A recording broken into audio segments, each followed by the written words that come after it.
Τι κάνεις φίλε, καλά είσαι? Γεια σου, τι κάνεις? Πώς πάμε? Ωραία, μια χαρά, ακμαίος δυνατός. Σε σένα οφείλεται αυτό τώρα το πράγμα. Με πήρες τηλέφωνο και μιλήσαμε. Τι να κάνουμε, γιατί όλοι μαζί. Βεβαίως, βεβαίως. Ένα παιδί, όλοι μαζί. Ασφαλώς βέβαια. Όλοι together. Χαιρετούμε. Να πάτε στο καλό, εχάρηκα, να είστε καλά. Και του χρόνου πρώτα ο Θεός ξαναλάτε. Γεια σου Γιάννη. Γεια. Πάμε Μάκη. Γεια σου Άρχοντα.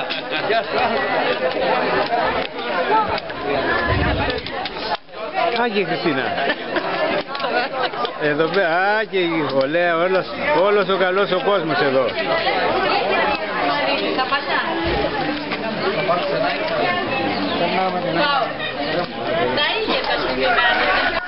Γεια σου Τάσο. Νίκη. Γεια σου.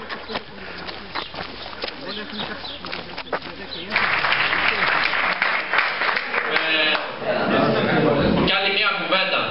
Του χρόνου σας περιμένω πιο πολλούς, διπλάσιους,